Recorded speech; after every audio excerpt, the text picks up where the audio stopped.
this week's show, we're discussing the future of Halo's looking unreal, Nintendo announcing alarming and timely new hardware, and does metaphor ReFantazio get in the Game of the Year conversation? All that and much, much more on this week's GamerGuild Podcast.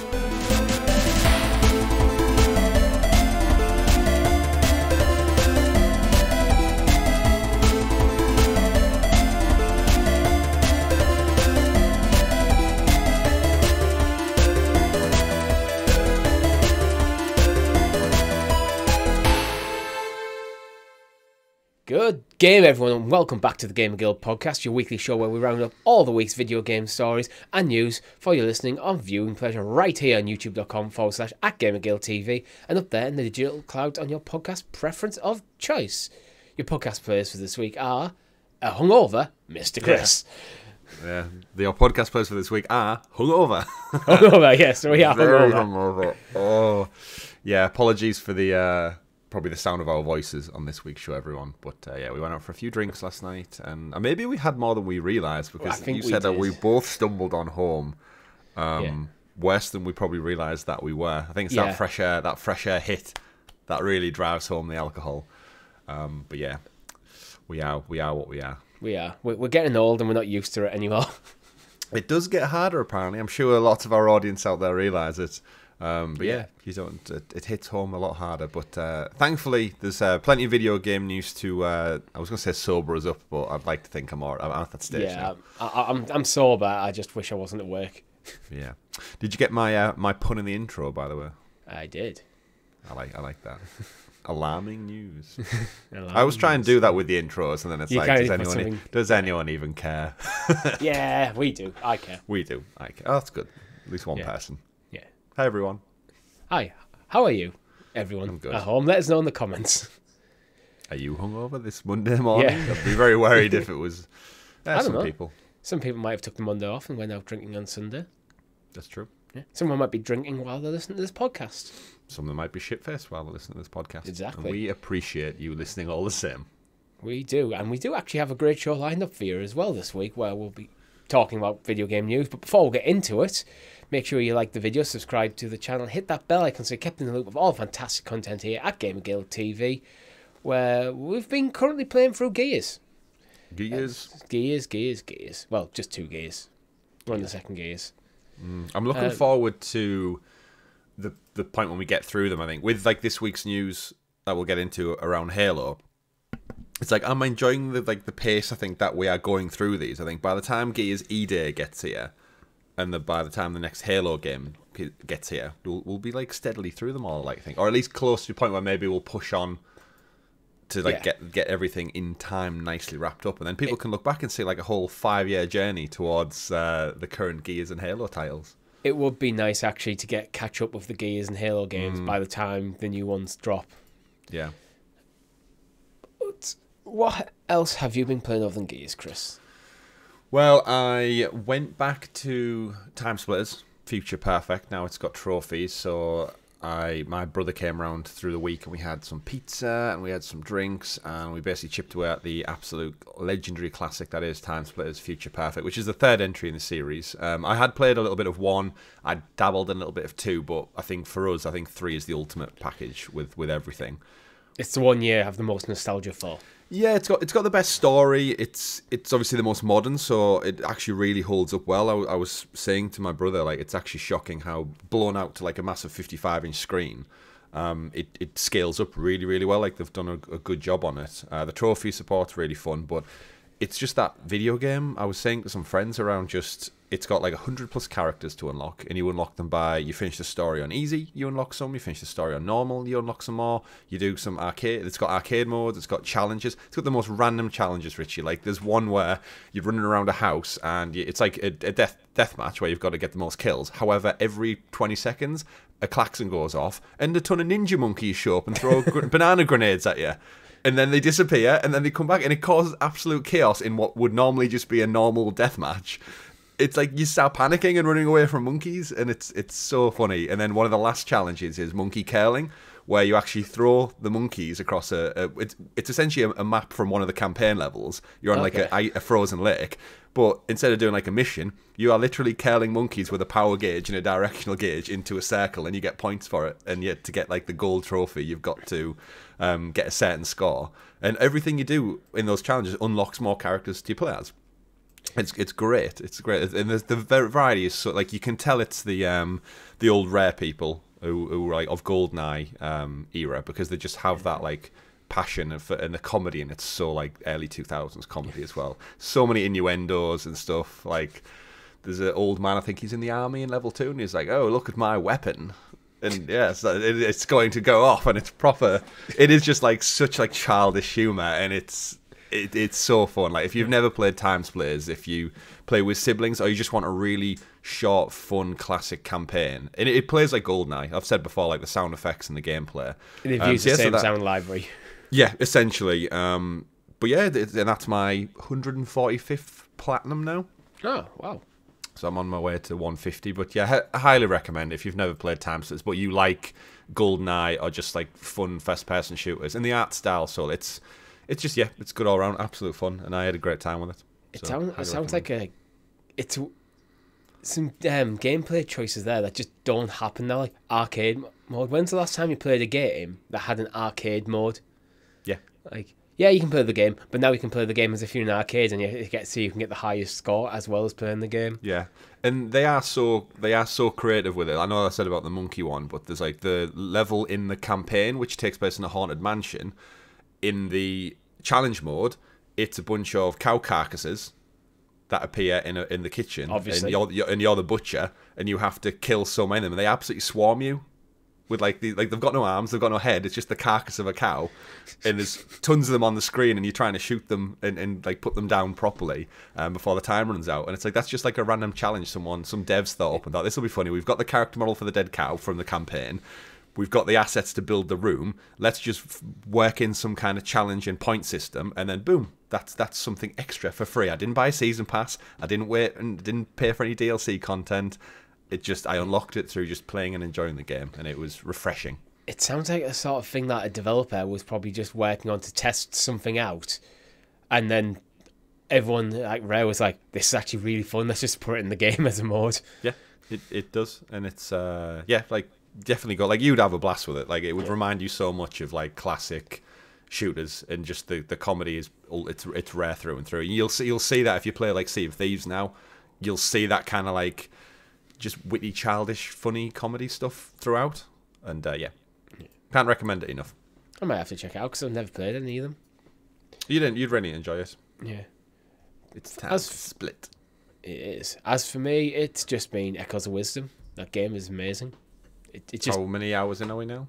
Oh, I don't even know, to be honest. See, the advantage of the Switch is the battery life is terrible, so it means that you have to stop playing. You could dock it. Could, but I'm not playing here. I don't have a dock at my girlfriend's. Oh dear. And plus, she's playing Avatar on the TV, so just I'm sat on the couch with my Switch. Ooh, is that the Ubisoft Avatar? I presume it's not the 2009 version. Yeah, the Ubisoft one.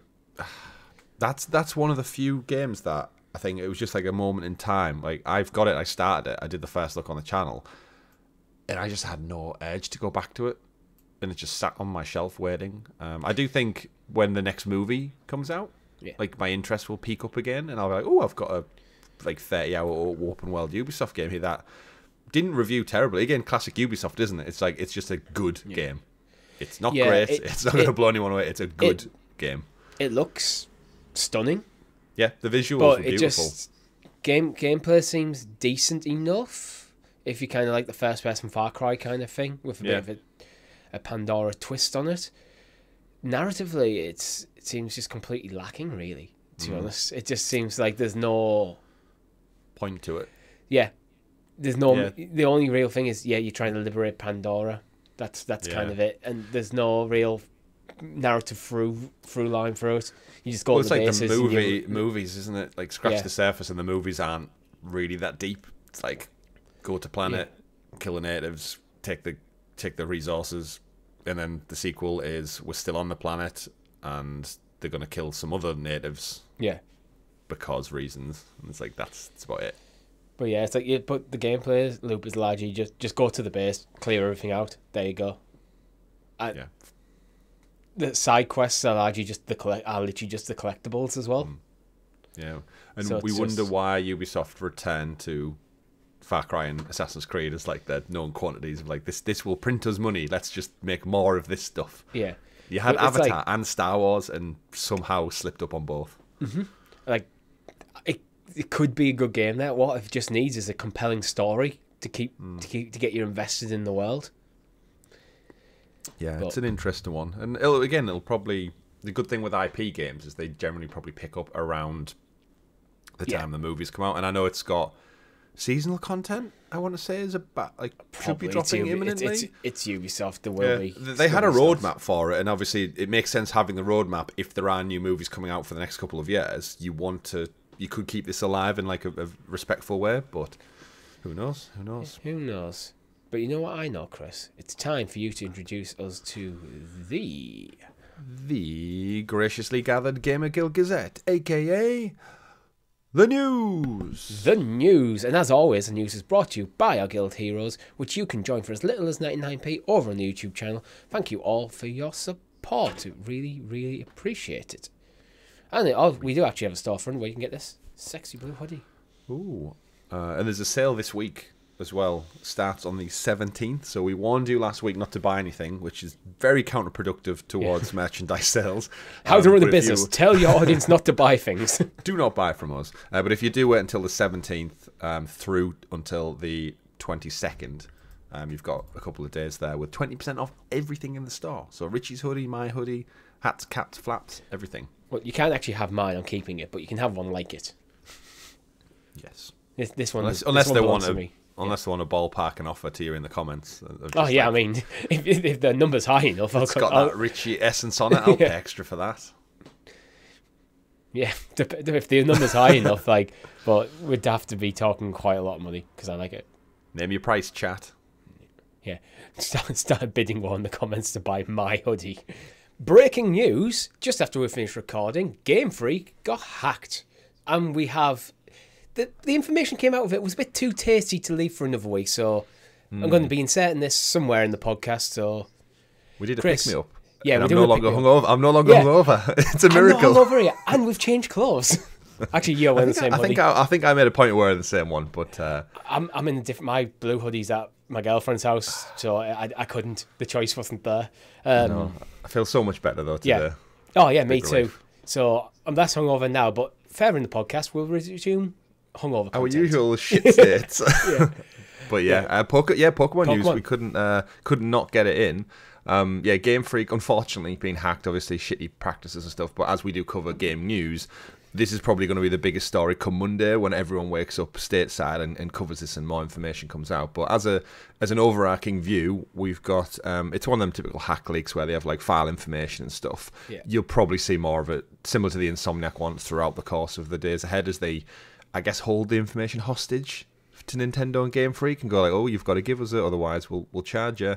But in a bullet point nutshell, we've got the rumours or leaks, I guess, hacks that there's apparently a Pokemon MMO under consideration based on one of the file names.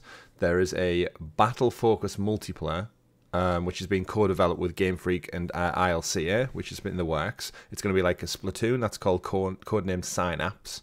And then we've got the report of Gen 10, which has been referred to as Gaia, which we knew was always coming anyway. They showed a short trailer a couple months back. The name for the Switch 2 is apparently codenamed Ounce, which it's a code name, so it doesn't really mean much. We've got two versions coming out of beta builds, and source code has been leaked for Pokemon Heart Gold, and Soul Silver, and also a Black 2 and a Black White, amongst kind of other details that we'll probably know more on in the future. Are they the originals? Because Heart Gold and Soul Silver actually are a remake, but Black and White haven't been remade. I defer to your expertise in the Pokemon world because I did the originals and then I never got a Game Boy Advance. So this is the generation that kind of like I started to just not pay attention to it and watch the anime series instead. Yeah. Heart Gold and Soul Silver were DS, so was Black and White. Right. But yeah. Okay. So do you think it's going to be like a compilation of them all, perhaps? I don't know. If it's just a source code, they might have just went, this is quite... Because these games are heavily emulated anyway. This might just been a case of the hackers kind of putting something out there that Nintendo probably don't care too much about at this point. But in a way to go, yeah, we've got these, so what else do you think we have? Because they might have the source code for the new Pokemon that comes out next year, which is the name I can't remember. But is it not X and Y? No, it's something like it's a Legends game, it's Alpha Z or something like that. Yeah. Yes, Alpha Z, Alpha Y. Yeah, maybe, perhaps it's something like that. Yeah. Is it potentially a Let's Go entry? Because I know we had obviously the originals made into a Let's Go game. I think there's been enough time has passed to get the next Let's Go entry between Diamond and Pearl. We had that too. I think if they've got multiple projects in work, a Let's Go Gold and Silver would make sense. Because that would be the next obvious thing. So Let's Go was a reimagining of Gen 1. So let's reimagine Gen 2. But the source code, I think, is literally just the games that you can kind of buy. But it's old hardware, but these games are already published.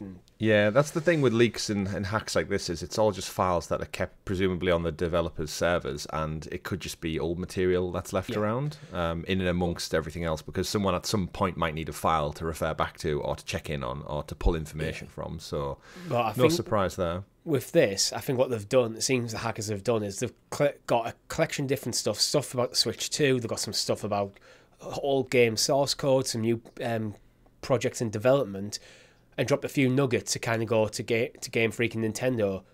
Look of the sort of content we have. Yeah, it's like proof, isn't it? It's proof we have your shit, basically, and going, yeah, here's some stuff that you probably don't care, because the MMO, it actually just says MMO-test.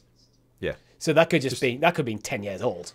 Yeah, it's just a file. So there's some other websites that show like the multiplayer battle focus, and like you said, it's just item list.txt, kaiwa.txt, list.txt, and it's like it is all pretty much behind the scenes, like mundane development shit. Yeah. But again, it's if that's just them proving that they have it, and all it takes is someone, I guess, to work at Game Freak to go, yeah, that's our stuff. That is legitimate stuff. These guys are real. We need to. Yeah, I mean, it's one of them, like, we never negotiate with terrorists kind of vibe of, like, Insomniac didn't bow to the pressure, even though Wolverine and stuff and their entire roadmap for the next decade got leaked. It's like, you're not going to pay, like, I mean, in a weird way, Nintendo probably paying hush money of, like, whatever they ask for is probably but I think sometimes not impossible, but, yeah, you don't want it. When you pay hush money to this group, then that just sends a signal to other groups that if they hack Nintendo, you get hush money. Mm-hmm. Yeah. I think the better move for Nintendo is to kind of go out and go, fuck it, it's out there. Nintendo are very litigious when it comes to piracy anyway, so anyone getting the source code in hard gold, sold silver, or black and white, you're running a risk there anyway. Yeah, they'll already be tracking you down with the Super Nintendo ninjas. Even when people have made their own from ground up Pokemon games based on other games, Nintendo have sued them to oblivion, so I don't think Nintendo's attitude is going to change just because the source code's leaked. For the stuff like the MMO tests, I don't think it'd be that hard for them to go, yeah, there's one in development, or yes, we were looking at this years ago and we decided not to go ahead. Yeah. And just come out with it anyway. The Switch thing going, Switch 2, it's basically like an open secret that they're working on a Switch 2. And it's been codenamed Ounce tells you literally nothing. Yeah, it's again, whether we see more in the days to come, potentially. Once Reddit gets hold of the files and stuff, and they're kind of just out there openly. Yeah. But it is one of them things that it's nothing really that we didn't know, because I mean, obviously some bits we might not know, but you know what I mean. Like, obviously they're working on a new Pokemon game. Obviously, Gen 10 is going to be in the works. Yes, it's going to be for the Switch. The Switch 2. Seemingly this one is apparently in the works for the current Switch and the Switch 2. So it does seem like it might be like a launch window title for the new console. It makes sense. Which again, without an entry this year, it's been the first time in a long time they haven't had a Pokemon dropping around Christmas, right? Yeah, but I think Nintendo and Game Freak need to understand now, because games are taking longer to build, and the last game, Scarlet and Violet, were a broken mess when they came out. And you can look to the Switch's hardware for that, but Tears of the Kingdom played fine. Yeah. I'm currently playing Echoes of Wisdom, that plays fine. There's ways you can get that working. and the game, or maybe the game was overly ambitious for the hardware, whatever the reasons are, more time between mainline Pokemon entries is probably smart. But this is why you can use the Let's Go franchise. This is where you can use the Legends franchise, or like a generational remake. So you can put between the new major entries, you can put a bit more space, while keeping a new Pokemon game coming out probably at least one in every calendar year. Yeah, I'm trying to think what the new generation version referred to as Gaia. It includes two versions, a K and an N, and I'm trying to think, like, what would the K and an N be?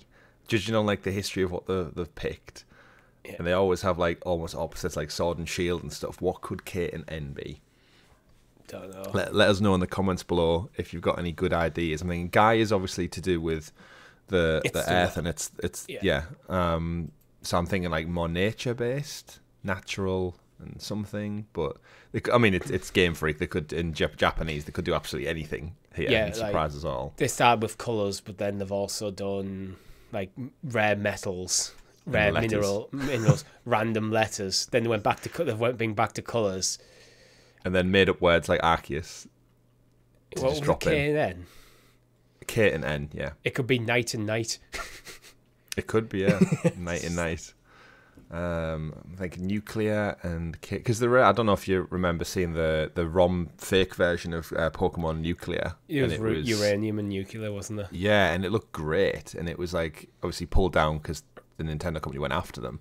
But it's like, oh, what if you had Pokemon that were like nuclear powered, and everyone had like a different variation, and it looked and ran like the original trilogy, and it was like, oh, that looks all like I would play that if it came out, and then it was all pulled and they got sued, no doubt, and whatever. Yeah. But yeah, so Giga, I guess there's not much more to add to it now. We'll both be very intrigued once it gets officially revealed, especially if it's running on newer hardware. We haven't learned any more about the new Switch other than, Game Freak are working on stuff. They've unfortunately been hacked. So one of Nintendo's developers, who pretty much owns the biggest franchise of all time, is working on a new game for the next Nintendo hardware. This is a huge revelation right now. I'm blown away. I'm blown away. But obviously, we wanted to get that into the show, just because it's probably going to be a big, huge talking point. But I guess, let us know in the comments below what your thoughts are on it. What could K&N possibly mean? Are you excited for another entry in the series? And I guess it's back over to hungover Chris and Richie, who look probably a lot and sound a lot worse than we do now. So enjoy the rest of the show, everyone. Anyway, Chris, Halo. Hello. New studio, new name, new engine. Wow. What's going on over what was once free for free? Yeah, that kind of came out of nowhere. Caught loads of people off guard this week. So for viewers and listeners out there, the former Studio 343 who've made, I want to say 3 Halo entries in the mainline series now. After the Halo World Championship events this year, which are a thing, they dropped like an unexpected video that basically tore up the rulebook with what they've had going on and said, we're shifting to Unreal Engine from Slipstream, which has been the engine for the views for the many last couple of years, and the studio that kind of been stewards of the franchise who took over from Bungie when they moved on from Halo back at Halo 3, I want to say, or maybe Reach was the last one Bungie did. They took over, and 343 have had their probably ups and downs with the series. They've definitely fell from grace in terms of like being a big massive flagship, and I think Infinite was received well enough. It just wasn't supported quick enough, and they get into that in the breakdown. But reading bits from the blog, they've announced that they're going to do everything in Unreal going forward across multiple projects, so not just one, multiple. 343 Industries is now Halo Studios. So they are definitively working on Halo forever now. There's no getting away from it. It's like, no, it's in your name. There was some people actually saying Microsoft should take it off 343 and give it to someone else because they weren't happy with the direction with 343's going. But I always felt that it's probably not that useful to do, to be honest. Yeah, it's an interesting one. They've changed around like the leadership structure and everything, and it all seems really positive, and the internet seems positive for it, and influencers and podcasters alike. I guess let's get into like the breakdown they do on the blog, which is starting with the engine. So that says the first step, switching from the studio's proprietary Slipspace engine. Unreal Engine is a key part of that change. Previously, we needed a large portion of staff just to simply develop and upkeep the engine it ran on. So that it looked like there was some behind-the-scenes stuff always going on. As gaming evolves and players increasingly point out how long it takes to make their favourite games in the series, they felt like they had to react. And this is the way the COO describes it. The way we made Halo games before doesn't necessarily work well for what we want to make games for in the future. Part of the conversation was how we help the team focus on making games versus making tools and the engines alongside them. So with Unreal, they basically go on to say that they're able to use multiple assets across multiple projects. They can do things quicker. They can bring in more expertise because not using a proprietary engine means that you can bring people from other studios. You can hire quicker, essentially, with people with actual hands-on experience, rather than having to go, oh, bring you in, you're a designer, yes, great, now figure out the hell how Slipstream works, a system you've probably never seen or used before. Which you also have to develop itself. Yeah, to do what you want it to do. They say also some of the components within Slipspace are nearly 25-year-old, and Unreal is just epic. Have obviously had Unreal going for some time, and they said it's just hugely popular, hugely familiar with it, and it was ready for a change. So that's the first one. Do you think, I presume you're all in with it, seems like a smart move, I guess? It does. My only concern is that if everything, because this is a bit of an ongoing trend of developers switching to things like Unreal Engine. Star Wars Jedi Survivor was one of the notorious ones where EA weren't using their own Frostbite engine, and everyone was like, oh, that's weird, and then we got Fallen Order and Survivor out of it instead. The problem I think could happen is, you know how all Bethesda games just feel the same? Mm-hmm. Everything from things like Deathloop to Fallout, it just, there's a very much Bethesda kind of vibe to them. Mm-hmm. I think a lot of that can come from the engine. So if everything starts switching over to Unreal, everything might start feeling a bit samey. I understand why they're doing it. Sometimes a bespoke engine can be the right decision for a game, but yeah, obviously art style and art direction will play a big part in that. I think the biggest thing realistically, and they found out with Infinite, is just the demand. It's impossible to keep up with the speed if you are having to do stuff for a proprietary engine, and we know game development is taking longer and longer for every title. And if they want a games as a service, which they aimed for with Infinite, with like content drops and seasonal drops, you can't do that if you keep having, like, we've seen Destiny struggle with it, where it's just like keeping up with your player base and keeping them engaged while keeping stuff new. Whereas as things are taking longer and longer. It's a tough world to live in, and Epic do it wonderfully with Fortnite as like the industry leader, because Fortnite can like drop something out within what feels like a day. Like you get an announcement of, he's a movie trailer for, I don't know, the Hulk Hogan biopic, and then it's like, Hulk Hogan's in the game, like 2 days later. It's like, okay. With Fortnite, they've very much got the pipeline set up so they can just churn out whatever they need to. Yeah. Switching up, I do think it's the right decision actually to switch over to Unreal. It's just the potential sameness of how games feel is something I think they just need to keep an eye on. Mm-hmm. As they make these. And it's not just Halo Studios, there's other studios. As you do this, make sure your games don't just feel like the same as everything else that's out there. That's how we sometimes when we watch things like the Game Awards or Opening Night Live and stuff, and you're watching the trailers and just everything feels quite samey and quite generic. You need to keep an eye on making sure your game stands out. Yeah, they did show off in the video. They showed off 3 environments they've done, which was one familiar, one renewed, and then one which was alien. So they showed like 3 biomes essentially, it running in Unreal, and they all look gorgeous and like stunningly beautiful, and the art, like the style of it, and the light refraction, and like everything that you expect from like a proper modern AAA game was in there, and it looked great. You had like your Pacific Northwest, which is like kind of the Halo, I think, home planet vibe that you get from most. Like we've played 1 and 2, and that's pretty much what 1 and 2 look like. And then the alien worlds, like the flood and stuff, and we know play a big part in the story.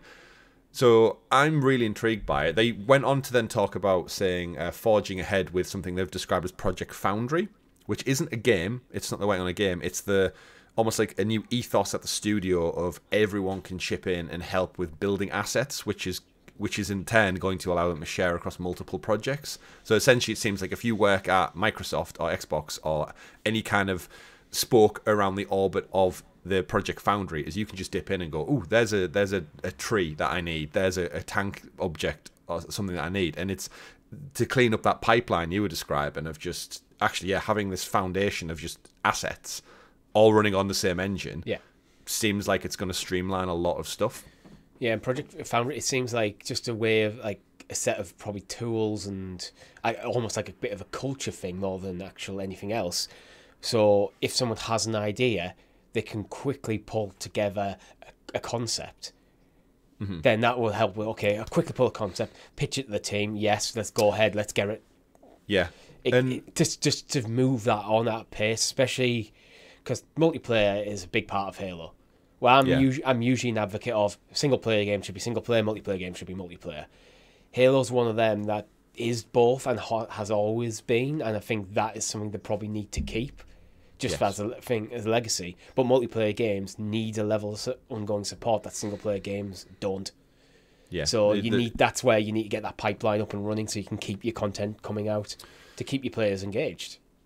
Yeah, and I do think it'll work out well for them on all fronts. It's clearly a reset point that they felt they needed, and I think acknowledging that and drawing a line under it and saying, right, as of today, Halo Studios and the future of Halo begins now almost, and the Foundry, if I'm not mistaken, again, apologies if we get it wrong, I'm sure the Foundry is the name where the Halo rings were like made, essentially, like where it was founded within the game lore. So it's like the Foundry is almost the spiritual successor of like the studio in our world, if that makes sense. So it's interesting where it goes with that regarding future projects. They did show off some clips of like Master Chief and stuff. I think what all this is kind of leaning to is it is going to be such a reset point.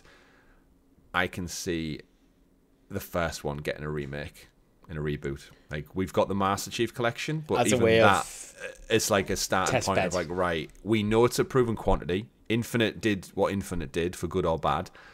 But how do we get everyone back who's OG fans? How do we start with something that we know people will love, guaranteed, make it look better than ever? And if I'm not mistaken, do you think it'll be like a Resident Evil style reboot where they're going to go, we're going to kind of largely be true to the original idea of the game, however, we're not going to be held back by it. We're going to make that game as if we are making it now. And because that's what they've done with like Resident Evil 2, didn't they? Where it's like, we're not just going to copy and paste scene by scene. We're actually just going to retweak things with modern sensibilities. Yes, and they need to have co-op in there right from the beginning this time, because that's one of the things they got hammered for. I'm pretty sure it's got an anniversary coming up as well. It might be 50, because the original Xbox, I think, has got one coming up as well. Might be next year, 25 years. So imagine if they do a big blowout party celebration and go, Halo Combat Evolved is back in Unreal and it looks stunning. And the multiplayer you loved from the first one is back and it's stunning. And then just take, like I said, if they do the Resident Evil tweaks to it and kind of pad it out and make, because it was a short game. Like when we played the campaign, we got through it surprisingly quick. I think flesh that world out, flesh the characters out, the flood, and maybe tighten the story up a little bit, use all your expertise. And I just think it would be an easy win for them. Yeah, expand on the story, expand on the characters, have a bit more, really. Just take the concept of the original game, just go, I'm going to do more. And I know a lot of people might not like that. Oh, you can't, you're going back and you're changing things. But if the original is still available, and Xbox is fantastic for that, for the backwards compatibility, you can just go back and play the original. So it's that kind of have your cake and eat it too moment, really. Yeah, there's also, so yeah, it's Xbox's 25th anniversary on November 15th, 2026. So they've got 2 years, essentially. What if it also launches with the new Xbox? It could do. Like, imagine launching on like your anniversary year, 25 years of Xbox, brand new console. We know they're tipped to go early because of how poor they've done this cycle. Yeah. And you've got an original Halo relaunch, remaster, prime to go. Like, could you appeal to Xbox fans in any better scenario? New console, flashy game of the original, ready to go. Have fun, get excited. Yeah, I think one of the reasons I think the tip to go early is, while I love my Series S, there is this feeling that the Series S is holding Microsoft back in this generation because all their games have to run on the Series S. So it's not this generation, especially for Xbox. And actually, the same with PlayStation. Doesn't feel like the step up that we've had between the previous generations.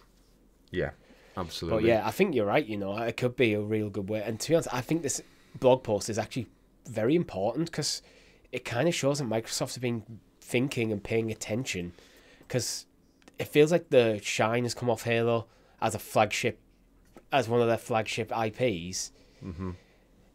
If they if they just announced a new Halo game, it'd be like, oh cool, more Halo.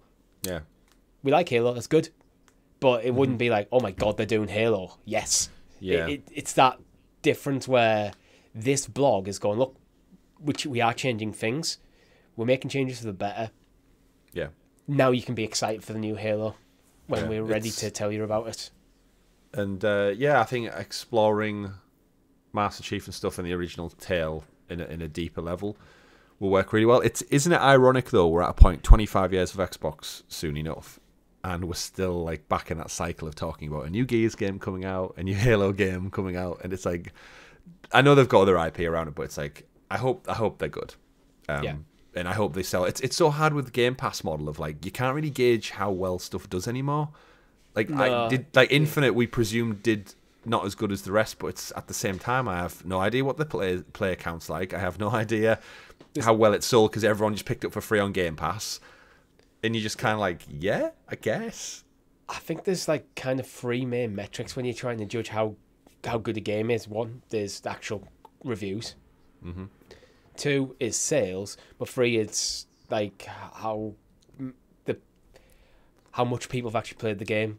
Because sales alone, I always think, doesn't tell the full story. Because everyone could buy a game and not play it, and go, "Oh, this is crap." like, return. So you just have to look how many are on the shelves. Retention, of like it's CX. player retention. Yeah, that's the key thing. And player retention doesn't have to be hundreds and hundreds of hours. If it's a 30-hour game and your average player retention is 25 hours, you've done a fucking good job. And it's having them come back, like you said. It's like after a breakaway, like you still come back to the title. They do go on in the blog to say, "Fear not, Halo Infinite fans. It will be supported through the Slipspace engine. You can expect more operations and updates to Forge mode and stuff throughout year 4 of the Halo Championship series and beyond." You'd imagine now that means Infinite's life is now cut short, right? If you're moving everyone over to Unreal, at some point you will need to move your devs off that old game into the new one, and they'll have to sunset it if they're no longer using Slipspace anymore. So that will be interesting, because how easy you can port assets over. Can you use Unreal to go back to Infinite, or ironically will Infinite just end? I think it will probably just be a case of they'll keep Infinite going till they're ready to start to. They'll keep it going as long as they possibly can. Oh yeah, because why wouldn't you? Yeah, I think this is a nice opportunity for them to go, all the assets and stuff that we've worked on before, bin them. Well, not bin them, shelf them.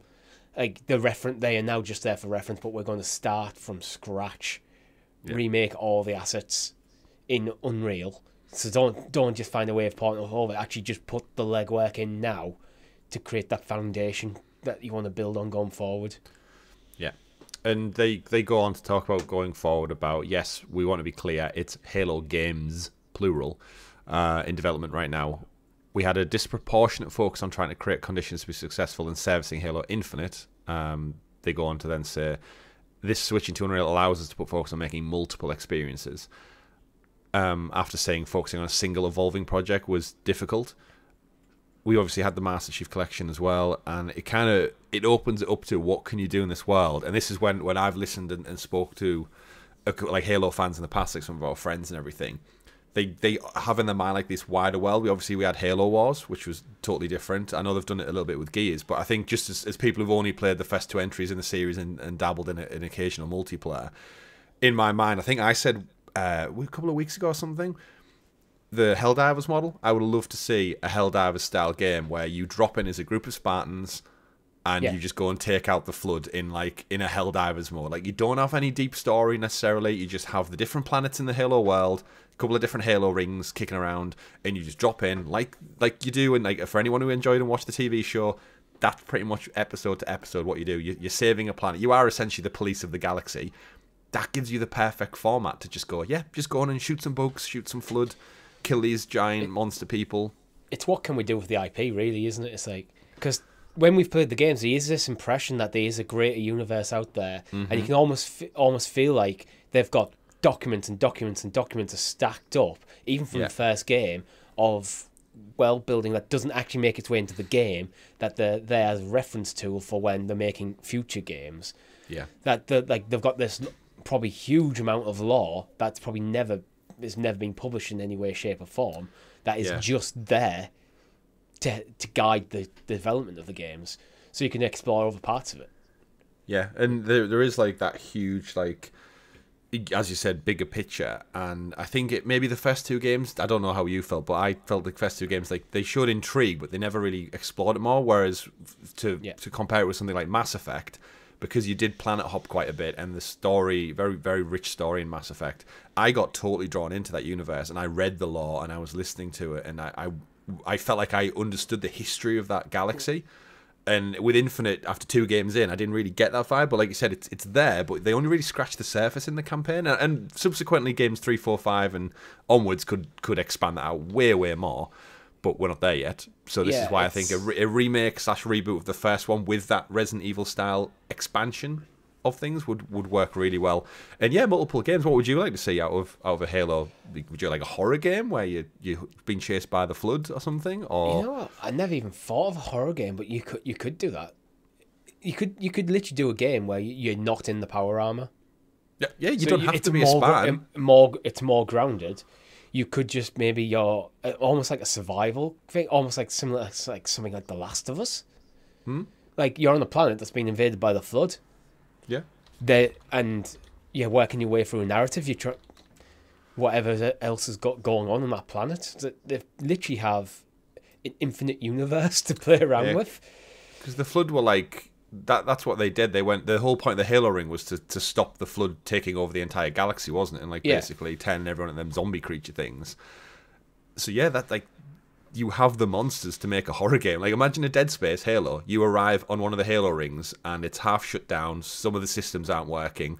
It's dark as anything, and these flood creatures are in the shadows and in the vents. And imagine playing quite a grounded survival horror game, and at one point through it, probably nearing like the end of the game, you come across like Master Chief's iconic sword, which is actually he just steals off enemies. It's not actually part of the stuff, but you find one of them and they go, "Oh shit!" You have that kind of moment. Music swell. Yeah. And you're like, "Oh shit, let's go." Yeah. I think it could be great. Like, let us know in the chat. I think our audience are probably far more versed in this world, in these universes than we are. So yeah, let us know in the comments below what you would like to see from Halo. Like a 3D like Metroidvania style thing, where finding an item like the sword can then help you unlock different parts of the map.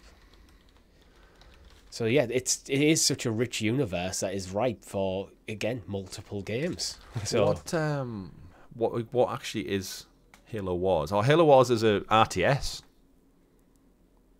So that sounds up my street. Yeah, that sounds right up my street. You've got the team was just wrapped up on Age of Mythology. Yeah.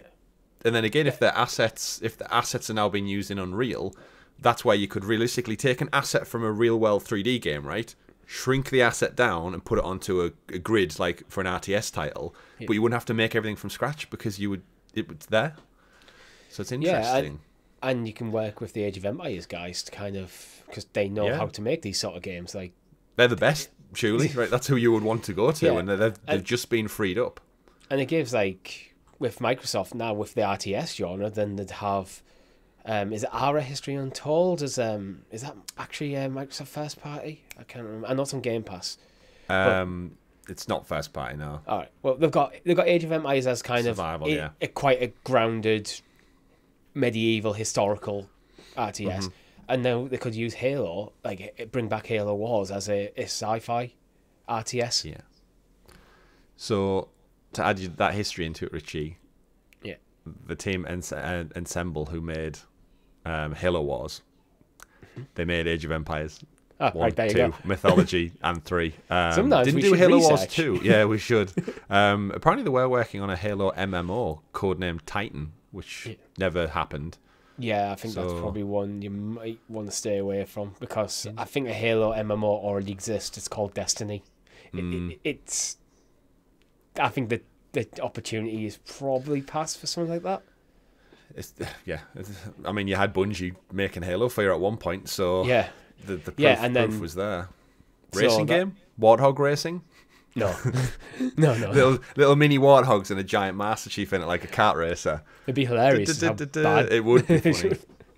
But yeah, that'd be interesting to see. Yeah. Let us know in the comments, like seemingly the universe is open to make anything, even a Halo kart racer. Indeed. But you know what? It is a weird universe, isn't it? Because Nintendo have announced some new hardware.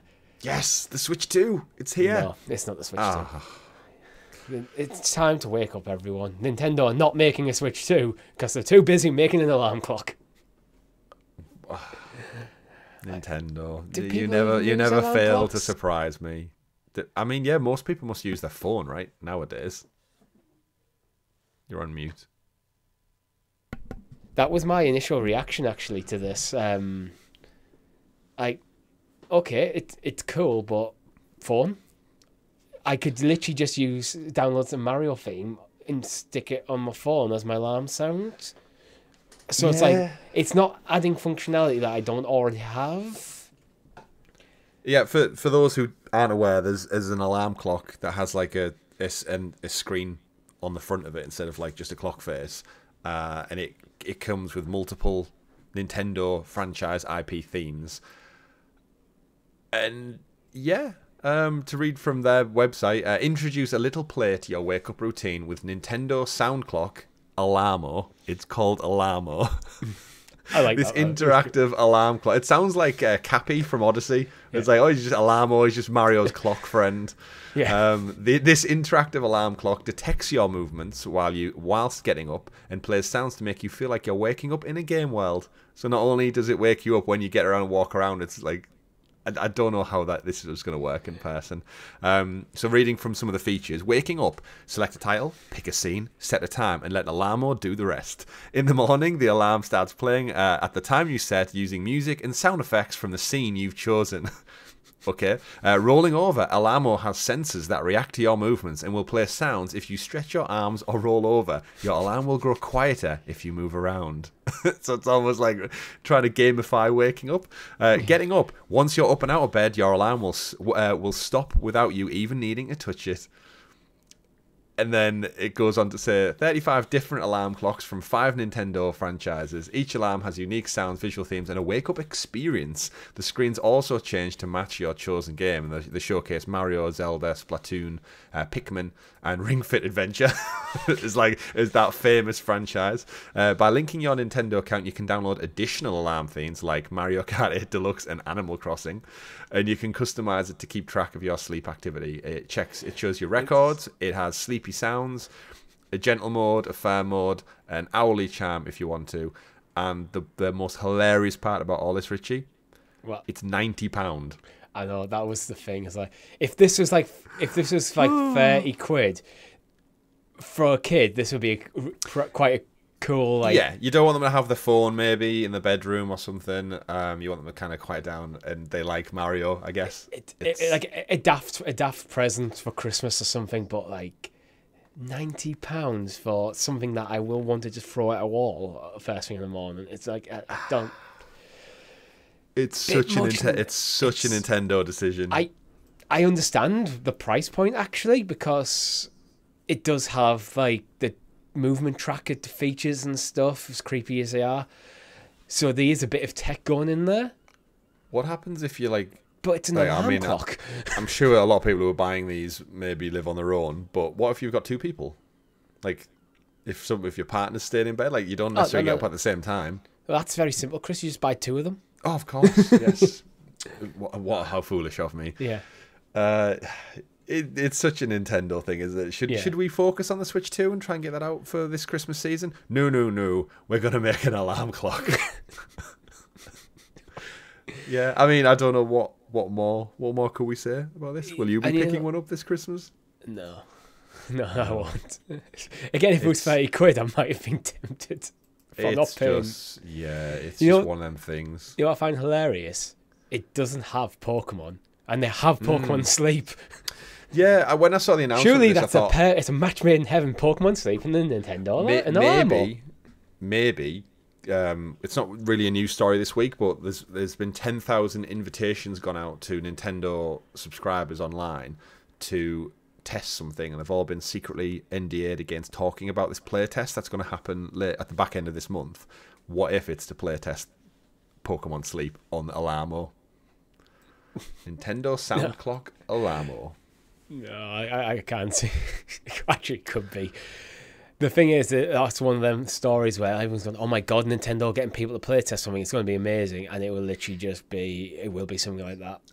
Nintendo Although want to track your sleep. with it being Switch Online that they're testing, it could be a new expansion to the Switch Online thing. Could be. So at the moment, you got the NES, Super Nintendo, Game Boy Advance, Nintendo 64, Sega Mega Drive. Am I missing any? I think they're all the ones you can have. So maybe it is. I can't see the GameCube. Not on the current Switch hardware. To emulate a GameCube, it would be, I think, beyond the Switch's capabilities. Yeah. They're better off just putting the game straight on there. That's true. I mean, the lady in the video, she's clearly a massive Nintendo fan, because some of the memorabilia around her house is like so Mario themed and such. But I'd love to know who these people are in these videos who sleep in this particular way they're showcasing the video. Like, they're perfectly on the back, their arms are on their chest. It's like, I guarantee you everyone in the world sleeps like proper ugly pillow face, all spread out, duvet everywhere. It's like where these people are practically buried in a casket with their arms across them in the most peaceful looking sun-baked room ever, waking up on the morning. Like, this guy, the third guy they showcase, his bloody windows and curtains are open. It's like, who goes to bed and leaves the curtains open?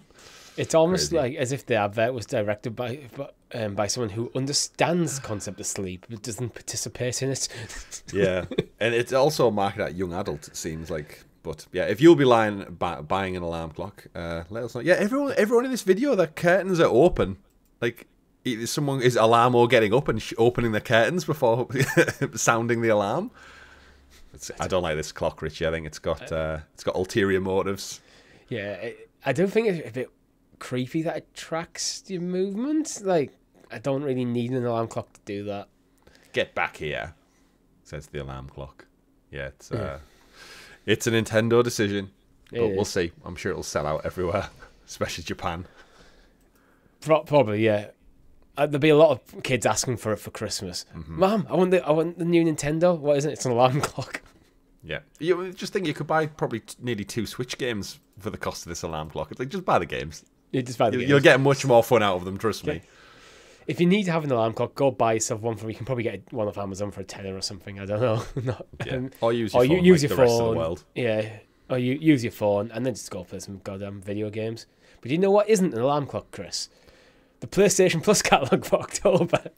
Is it not? It's not. It's not an alarm clock. There might be an alarm clock in one of the games. But we have new titles coming to PlayStation Plus for October for your premium and extra members. What do we got? We have Grease, Ghostbusters. Which one is it? Spirits Unleashed, Return to Monkey Island. Wasn't that only last year it came out? Yeah, it wasn't too long ago. Yeah.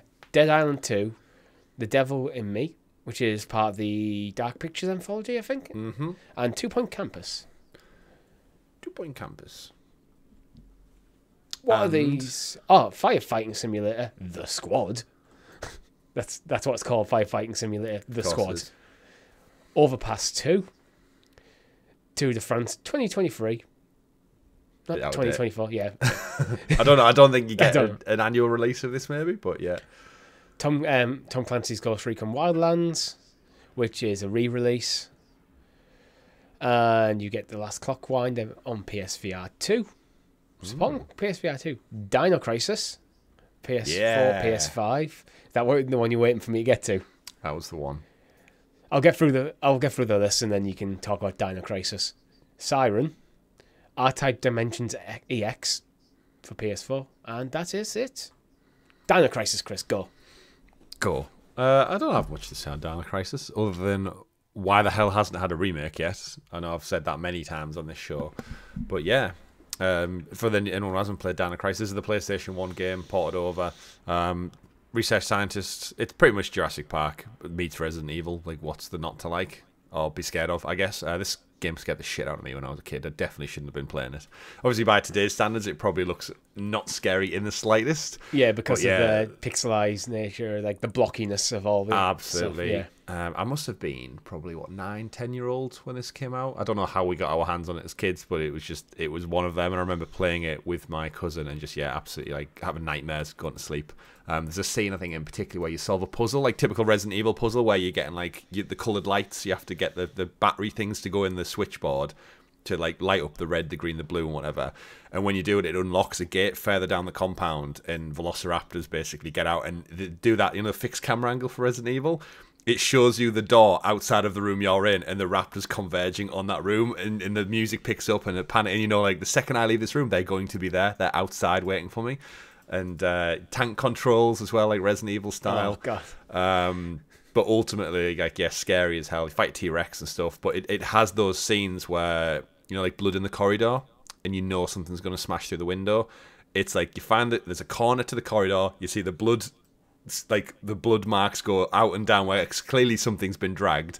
The music, like, goes really quiet, and then you're walking through a corridor, and there's rain and flashes of lightning outside, and you're like, something's going to happen here.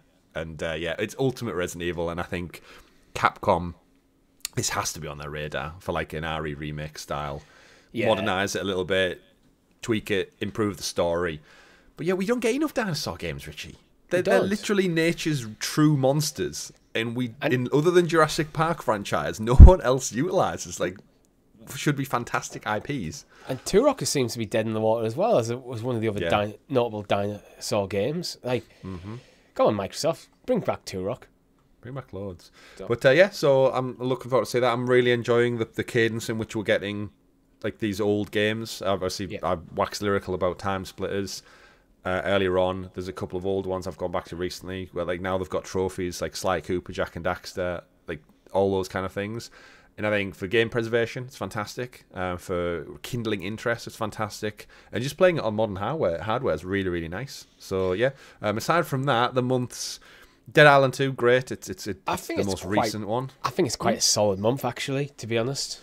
Look, if you look through some of the games, it's quite a variety. Dead Island 2, recent one, middling game. It's about Metacritic was like a 75. Did well. Yeah, 75 PC, 73 PS5, 76 Xbox. So it's a mid 7 out of 10 game. But that's a solid edition. It's a solid library edition. 2 Point Campus, critically acclaimed. Yeah, I know lots of people love it. Return to Monkey Island, people love Monkey Island. Greece, again, did really well when it came out as a smaller title, an indie game. John Travolta was fantastic in it. Didn't know he was in it. He's not. He's in Grease the movie. Oh God! Oh, no. I went straight over your head, that one. It did. I'm hungover. Was that a cat? It's either a cat or a child. All right.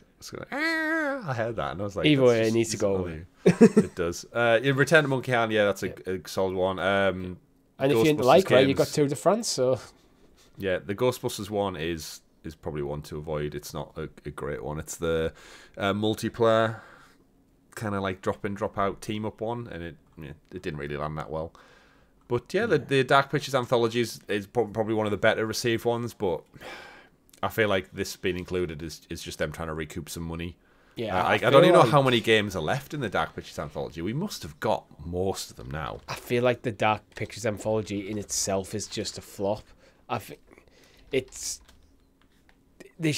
almost feels like they should have got rid of the anthology bit and just released the games on their own merits rather than trying to tie them in together. Yeah. So we've had Man of Medan was the first one. We've had Little Hope. We've had House of Ashes. Little Hope's meant to be really good. The Devil in Me and Directive 8020. So yeah, that one's The Devil in Me was the most recent one. Yeah, and that's So the one on PlayStation Plus. Yeah, that's quite good then. That you're getting the more recent one. And Like they've visually, actually- they all look like really like they've had some decent like. I just hope collectively at the end of it all, it kind of comes together.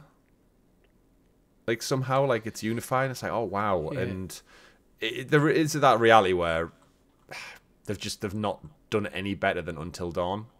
Like 10 years later, Until Dawn is still like the pinnacle of what they're able to do, and like I think these games are good. They just it's an odd choice from a studio to just announce and keep cracking on these, and like to their credit as well, they do turn them around quite quickly as well. Yeah. Like I know they're smaller scale titles, but Well, yeah, so they've actually split it into 2 seasons. So Man of Medan was 2019, Little Hope 2020, House of Ashes 2021, Devil in Me 2022. So every year it's a good they've brought out a cadence. game. Yeah, and then season 2 starting in next year with Directive 8020. Right. So it is interesting, and with it being in seasons, there probably is a good chance that they do bring it back. But looking through the cast and characters list on Wiki, other than the curated, there's no crossover in characters. That's when you're like kind of going, well, is it? Are these even actually linked? Because I know it's an anthology series, but what's the point of it if they're not linked? Could they just be standalone titles? Yeah. You want to start. I hope in like season 2 you start seeing recurring characters. I've not played any of the games, so it might be impossible. All these characters might be dead in the game they're appearing, for all I know. I mean, yeah, for the choices you've made. I mean, as a side note to the Dark Pictures anthology, did you see the Until Dawn remasters debuted like with lower numbers than Concord across Steam? No, I didn't. Yeah, it's had a rough launch on. It obviously came out on PlayStation and PC, and they're just saying, yeah, looking at the tracker numbers, it's a worse launch than Concord. What's it got? A peak player count of 2,600 was it? Which I don't think it speaks to the quality of the game or the port. I genuinely think it's because for some reason Sony put this out at like 50 quid. Or 60 quid, might have even been more, I'm not too sure. It's 50 quid for a game that people were kind of looking at and going, we didn't really need a remaster of this. The original game is fantastic and holds up well. It might be 60 quid actually. It could be it could be one of them where it is just more of a bit of a slow burn. 60 quid? 60, yeah. 60 quid for that when you've got Horizon Remaster with a £10 upgrade path coming out. Like, again, no upgrade path. If you owned Until Dawn, there was no route to get this, which is like, okay. Again, the game's great, it's fun, but asking someone to pay 60 quid in today's world. So for some reason, I'm on the American Amazon rather than the UK one, but the PS5 Until Dawn is $59 on Amazon, or the PS4 one is $26.80. Even you that can seems see pricey. why people might be going, why go for the PS5 one? Yeah. I don't, and I think seemingly with the release of it, everyone has said like the improvements aren't that phenomenal. Like they are improvements, but not that price point worthwhile. But I remember the general reaction when it was announced that they were going to be making a remake was, why? That was kind of the prevailing thing. It's like, okay, why? Why are you remaking that? It's good. Yeah, rebuilt for a new generation, discover new collectibles, all new environments to investigate, a recut narrative sequence that deepens the mystery further, get close to the actual all-new immersive third-person camera, interesting, and enjoy a new musical score, reauthored audio that'll keep you on the edge of your seat throughout the journey. And obviously we discussed the varied ending that they've added in to set up a sequel. But yeah, no one wants to pay 60 quid for it, unfortunately. Yeah, like, it's probably even worth with it, Halloween coming up. If you've never played it before, if you've never played it, it's probably worth the money. And it sounds like they have put in they haven't just slapped a new layer of paint on it. They have actually done some significant work with like new cameras, rejigging the story, deepening the narrative, adding new areas. So it is actually expanded on the original. Yeah, but I mean, there's an article in the game that goes on to say like they haven't really promoted. There's been no marketing since its reveal in January outside of just PlayStation. So yeah, I think it just kind of came. But I think it's just PlayStation again. They're just testing the water with like, how much do we charge? Concord's going to be 40 quid. That bombed, and then we're going to do an upgrade path for the Zero Dawn remaster, but not for this. Helldivers seemed to work, but then what they're going to do with Marathon, where they're apparently behind the scenes tussling with making it free to play and or £40 path again. And I just think they just roll a dice and go like, let's do this. But I think Until Dawn ultimately didn't need a remaster, and no one wants to pay £60 for it. So yeah, they're in a bit of a pickle. But as far as the Dark Pictures anthology games getting added to the catalogue, I think, yeah, it's a solid month for PlayStation Plus. Yeah, absolutely. Let's move on to Metaphor ReFantazio. ReFantazio. Apparently it's an Italian game now, not a Japanese one. Yeah. It's out. Doing quite well, isn't it? Review-wise. Out of nowhere. Sitting at the time of recording on their Metacritic at 93. Based on 37. Yeah, based on 37 critical reviews. It's doing rather well. I must admit, I haven't paid that much attention to this, even though I do like Persona, and this is Atlas, so it's the same studio makes them. I might have to pay a bit of attention to this now. Yeah, if it's that good. When the reviews started dropping just before the weekend, like, you were in my head go-to. It's like, well, you absolutely love Persona, and it seems like they've got another smash hit on the hand where they've spun off essentially a spiritual success. I've heard the gameplay, the themes, it's all very Persona, and now they've just got a seemingly a new hit franchise on the hands. It's yeah, some of the reviews, like reading from yeah, go ahead. It's cheaper than Until Dawn. See, like, go if you've got 50 quid of 60 quid spare right now, where would you go spend your money on a brand new game that's getting 10 out of 10, 100% scores across the board? Will no doubt be in the game of the year conversation now, or a slightly polished, older game. It's laughable. Yeah. So yeah, reading from VCG, they give it 100 or 10 out of 10, saying Metaphor ReFantazio could have so easily just been a Persona with the names filed off, but it's more than that. It matches incredible fun, expansive combat with an excellent cast of characters that make the nearly 100-hour journey a memorable one. Eurogamer also gave it 100, 10 out of 10. They say Persona's veteran Atlas flexes its expertise with a fresh take on high fantasy. What it lacks in subtlety, it makes up for in grandeur and heart. And GameSpot also gave it 100, 10 out of 10. Somehow, Metaphor ReFantazio is even greater than the sum of its parts, yet each piece of the game is masterfully crafted. I found the whole experience transcendent, and I was impressed by how I felt both novel yet familiar, elevated and modern, yet so reminiscent to the fantasy RPG I sunk countless hours into my little grey PlayStation. Obviously, back in the day on other ones, on RPGs, but most importantly, it made me remember that we are lost without hope. It sounds silly and cliche, I know. This review went really hard on this this conclusion. I know sometimes it can be. It certainly doesn't put the fires set on over the world, but it reminded me that giving into despair and fear serves no one, myself included. It reminded me that fantasy and fiction have power. Words and stories have power. They can inspire and comfort, and these things are vital to preserving. And it reminded me that proof of good in the world can be us, and that's a good start. Wow, that critic for GameSpot really went to town on that review. Yeah. It's like, I'm going to write you my magnum opus Shakespeare review. Wow. And it is literally universal praise. The lowest review score I can see is an 83. Yeah. Like, even that's pretty solid. That's a solid review score. Yeah. Yeah, I need to buy this game. Nines and tens. I think this might be my next game once I finish Zelda and Jedi. I think I might have to, yeah. I mean, yeah, that's like that. Even just them snippets of reviews. This is why waiting for games is good if you're unsure about them, because like now you can knowing how much you like the Persona one. It's brand new, so it's like it's current. It's this year, and it's getting just stellar reviews across the board. Like yeah, you've got all of those pillars that you would make an informed decision on, and it's only 50. It's not even like 70 quid either. Yeah. And I just reading one line from Push Square, I think just highlights something that's very important. Metaphor ReFantazio is one of the most memorable RPGs we've played in years.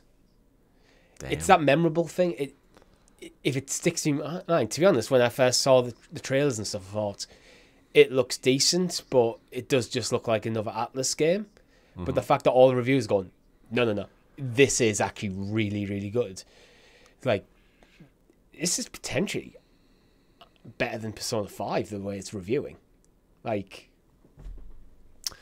and with Looks it being like more it. high fantasy, they're taking taking their like, kind of Atlas charm and the presentation to a different genre.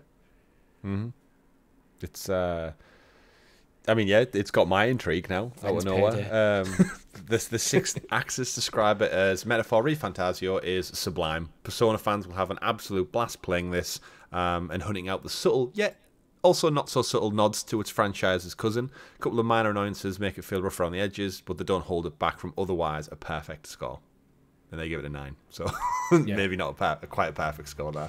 Yeah. But unless their rating systems only goes up to 9. yeah, maybe. I mean, the Washington Post, the guy who writes over there, his rating system is 4 stars. He doesn't do 5. So it's like 4 stars is top marks, and he's like, yeah. Yeah, so there you go. I think this is a game that very much I'm going to have to buy at some point. It's my birthday coming up as well, so Ooh, there you go. ReFantazio birthday. I need to ring the girlfriend. Right now, do it now live on the show. Like, excuse Hi, me. honey, buy me a game. She'd be like, all right, Please. probably. She probably would.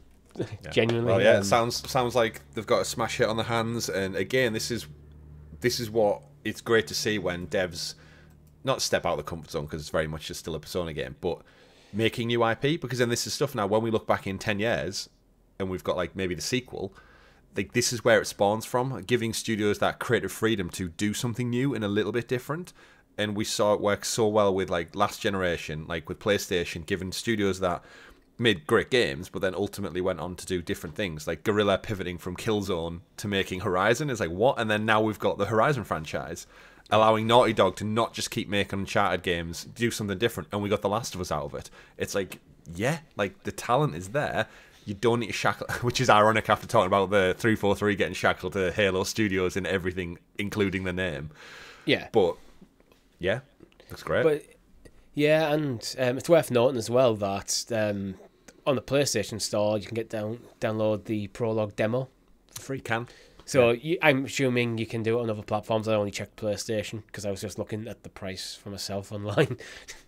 Does your save carry over? Don't know. Because that can keep you tied over to your birthday. but- You could play the demo and then... But I'm just saying that if it's a game that you're not sure about, because the thing with Atlas is their games are very Japanese, and like the kind of anime aesthetic and the way that kind of handles. So if you're not sure, go play the demo. Yeah, win-win. The Japanese developers love a good demo, don't they? Yeah, I think demos are great actually, because it does give you that test bed. If you've got a good product, get the demo in people's hands, and it can be the last thing that a demo can be the thing that turns someone into to buy it. Yeah, the Final Fantasy 16 demo is what like fully sealed it on for me that I was going to play that one. Yeah, Looked great, sounded great. It had the franchise praise from everyone else, and I was like, you know what? It's like, I think it took me like less than an hour, and it was like, I'm in. And this is where cloud gaming can come into play, because cloud gaming theoretically should make it easier to make demos. The promise of Google Stadia. Yeah, just jump in and boosh. The promise. Yeah. Anyway, Alien Isolation is getting a sequel, and it's in early development, with the original director returning. Sweet. This is good news. Yeah, we 10-year-old Alien Isolation. I know. It's one of them where I'd like to say we liked Alien Isolation, but I think that's the wrong word to describe it. It was great. Yeah, You played it. You and one of our friends had the Xbox Kinect, with the Kinect, so it could hear you breathing, couldn't it? The Xenomorph around. Because it was weird, because the Kinect would track your movement, so you could actually peek around corners. But it also picked up noise, so if you were talking too loudly, the alien detected that. Which is like that. So we were just sat on the couch going, shh, be quiet, get in the cupboard, hide in the cupboard. Okay, Not talking. Like, it's interesting because it almost like it inherently makes you add more fear to the situation. yeah, it does. Like, It's immersive. Yeah, it really, like it's funny because that's like when like a totally side story, but like that's when I'm playing around with my little daughter and we're like hiding from her mother, And it's like, quick, shh, quick, and like that, like little you talking to her and going like, hide. It like proper sets like childlike panic into her. She's like, oh shit, like I need to do something. And you saying that like sitting on the couch going, oh shit, he's around the corner. Like stay still. You're almost like, yeah, you are immersing yourself like without a script. You're just doing it naturally. And then plus obviously if there's a VR element, that's just gonna scare the shit out of everyone. Yeah. And I think the Alien franchise, through all of their different quirks and qualities through the movies and everything else, I think from video games it's horror. It's absolute bread and butter. It should be in horror because it works so well. Yeah. And the reason I think the reason it works quite well in this is similar to like the first Jurassic Park game. It's like you don't need to see the enemies, the creatures, the monsters to make genuine horror. It should be the suspense that does that. And in isolation, it's not seeing the xenomorph, it's seeing its shadow or hearing it or a vent knock over. Just knowing it's there. Sometimes it's like, I haven't seen it in half an hour. Yeah, I mean, the little dot on your radar, it's getting closer and it's getting louder. That beep, beep, beep, beep. You're like, shit. Yeah, it is. I think it's kind of. Well, it's not really a unique game, but it was done so well. It's like it is. I think it is a perfect Alien game. Like in terms of survival horror, the survival horror style, it is such a good game. I'm a coward, so I probably won't be playing it. I may get forced to by my girlfriend, but that doesn't mean I can't like appreciate what the game is. And I do think it was a genuinely fantastic game. Yeah. And 10 years old, damn it. Mad, isn't it? We enjoyed Aliens Fire Team when we played that. Mm-hmm. Probably about a year or so ago now as well. That was a nice little fun team-up game. Yeah. Better than Colonial Marines. Everything was, though. Everything was better than Colonial Marines. Even the 1996 Alien Trilogy game for PlayStation 1, which I loved. You know what? It's also better than Colonial Marines? Tomb Raider. 4, 5, and 6 are getting remastered, and they come out on Valentine's Day. Oh, same day as Assassin's Creed Shadows. I saw this announcement. It was one of them where I think a lot of people didn't expect it, especially because I think one of the games is like the worst reviewed Tomb Raider game, but it's Aspyr doing it again, so the masters of the remaster, and in partnership with Crystal Dynamics again, they're going back to complete the. It's called the Core Trilogy. That's not its name. It's Core is the studio initially. I actually watched a video earlier this week about the history of Tomb Raider, and it was Core was 6 people originally who started up making the original games. It evolved and a couple of people left. I think one of the art directors, when they started like sexualizing Lara and marketing and stuff back in the 90s, like he was like, this isn't what we were aimed at for this. Yeah. And they wanted to get away from it. And initially, when they did, I want to say it's the Darkness one. Is it Angel of Darkness? Angel of Darkness. They tried to write Lara out of the game. So basically, the studio they left it to the last minute to write Lara out of the game. So when they went to the wider team, the publishers were like, "Oh, she's dead. Guess we can't work on Tomb Raider anymore," because they were fed up of it at this point. Like they'd done like 4 or 5 games maybe. There was like mass panic to like remedy it and sort it, and then inevitably they've handed it over to Crystal Dynamics, and that's why they stepped in, and we got the kind of like mini reboot, refreshed version. But yeah, these 6 forms the last of the core like double trilogy that they made. So everything aside though, I think it's great. Again, preservation. The first ones, it comes with like I want to say modern controls or the option to have it's option modern. My girlfriend bought them, and you do have the option to change to how you want the controls to be. Yeah, and they still play the same as the original were, but you can use things like the analog stick now. So yeah, we've got Last Revelation, Chronicles, and Angel of Darkness. And I think Angel of Darkness is the closest you get to... when Angel of Darkness came out, Uncharted, the first Uncharted came out. So it was really starting to be held up to the light of, like, actually, this is what Tomb Raider games should be. Yeah. Instead, you got Angel of Darkness, which didn't do quite as well. But it looks like they've gone back in. You get all your typical polish and clean up different modes. It looks like they've added in. I think it's good because it gets these onto modern hardware. That's the main thing for me. Like with the remasters, like now you can play these games on modern hardware, so it can introduce to a new generation of people, and people who have nostalgia for them can go back and play them again. Yeah, there's something nice about having them in a collection as well.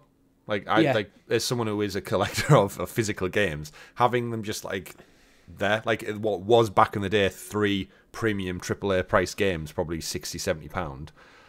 You now get all 3 in this nice little all 6, I guess, in the wider package, and yeah, it goes well. It reminds me that I'm missing a Tomb Raider game, unfortunately, though. In a world where we haven't had an Uncharted game for 7-8 years, and seemingly no one, and Indiana Jones is first person, it's like, man, Tomb Raider, what are you doing?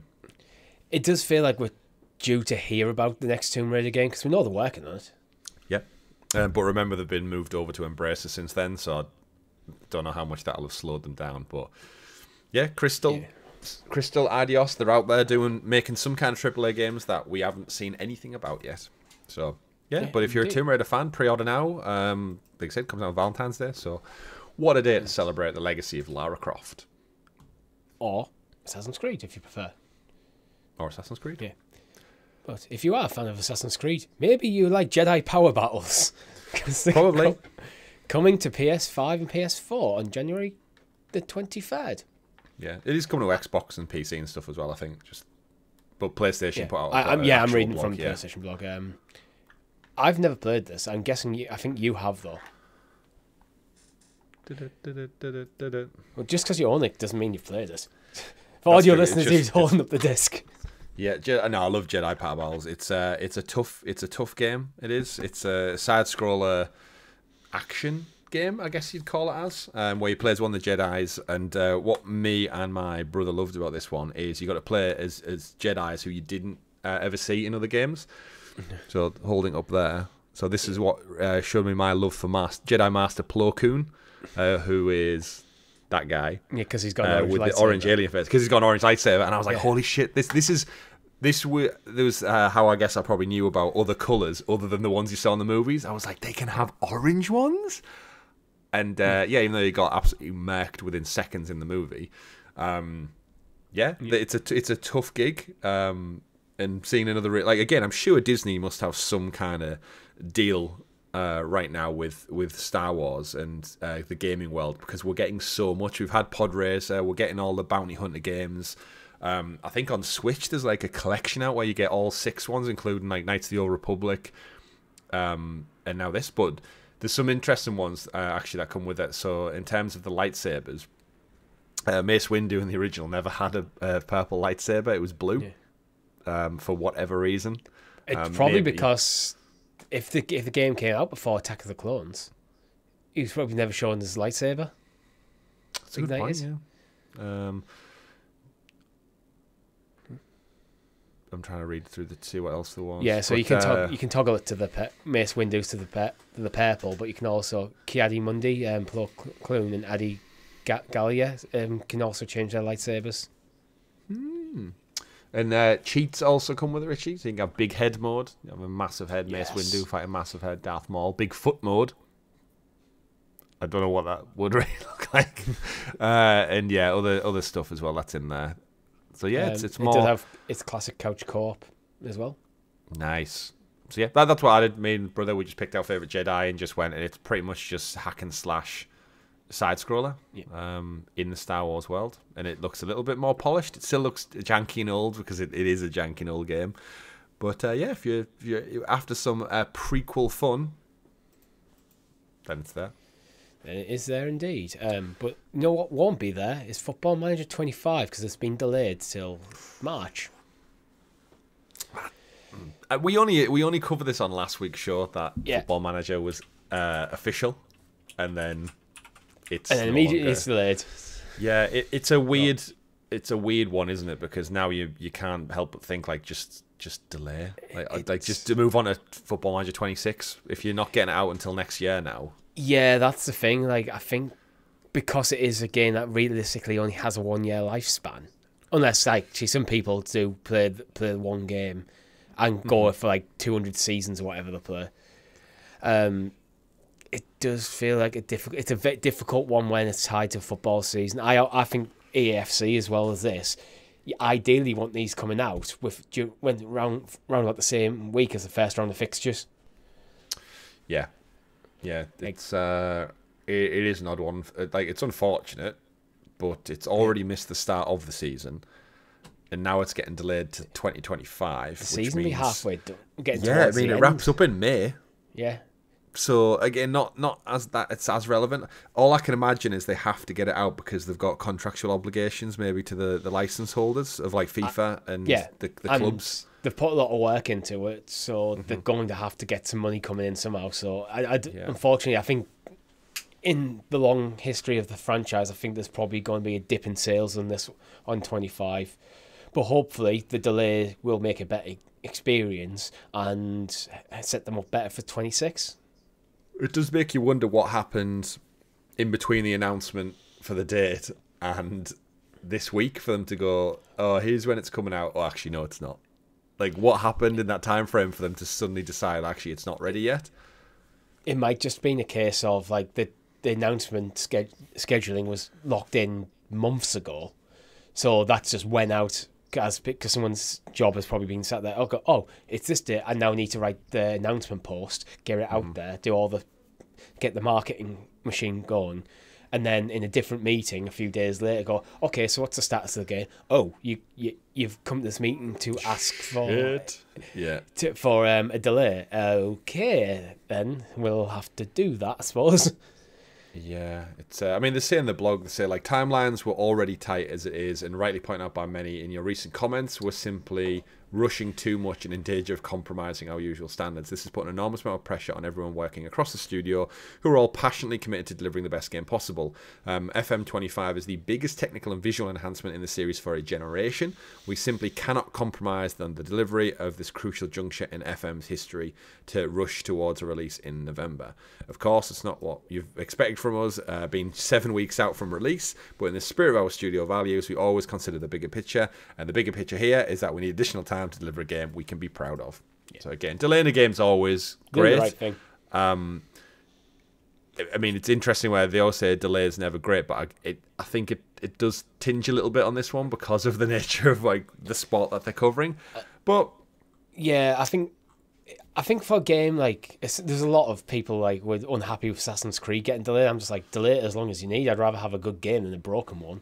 Yeah. It's difficult. It must be very difficult to make, and that's relatively easy decision because when that game comes out, it's purely just a marketing exercise more than anything. With a game like Football Manager being tied to a real world sport and the season, it'd be harder to actually make that decision to do it. But so I'm glad they've done it, and they're doing it for the right reasons, giving their team the time they need to make the best quality of product. Yeah. It does say in here, actually, after following discussions with Sega, our licensors and partners, the best course of action is to delay the launch. Until March 2025. Yeah. Oh, I thought it was January. I'm sure it's in January somewhere. Oh. So the season's 2 months from finishing. Yeah.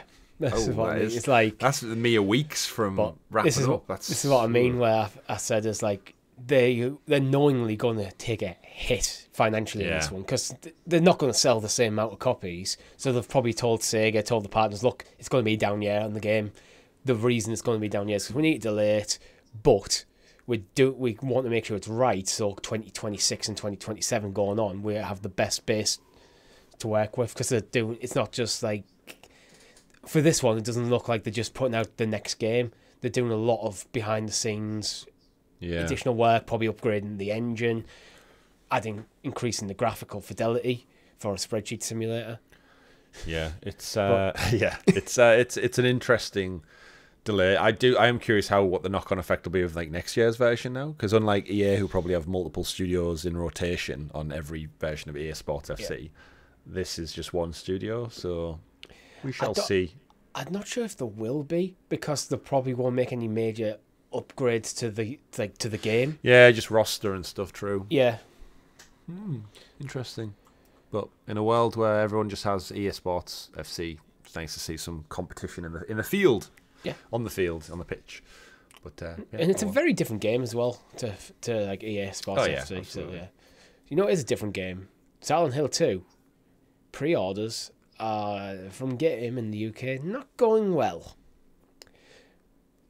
Basically, if you pre-ordered, the pre-order bonus of Steelbook, it's just not getting shipped. Apparently, it'll be shipped separately.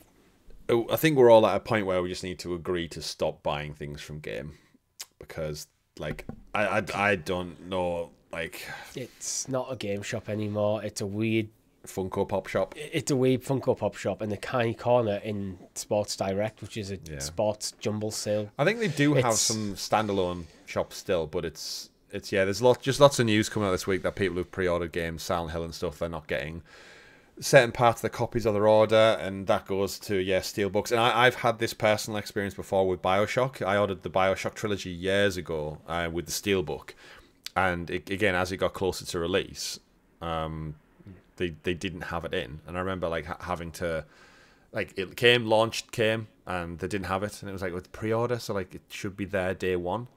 And then I think I actually went through Twitter to contact them. I was going to say, there's a few people who like reaching out to them on Twitter, saying, even with cancellations, that people try to cancel it, and they're doing the whole thing going, just ignore it and going, it's been dispatched. Yeah, I had a company actually tell me, because I ordered something, and like 2 weeks went by, it hadn't been dispatched, and then I just bought the same thing from Amazon, because at that point I'd now got Amazon Prime, because I was buying a few other bits, so it was worth lumping it in, so because I didn't want to pay $5 for the delivery for some air canisters to clean my PC. So I reached out and went cancel them, going, because it came from a third party vendor, you're going to have to just refuse the delivery when the delivery turns up, and we'll refund you when we've got confirmation that's on its way back. It's like, no, fuck that. I'm not sitting in all day to tell a delivery driver to fuck off. No, it's like, you process the refund and you deal with the delivery driver. Poor delivery guy. It's like, he opens the door and you just go, fuck off.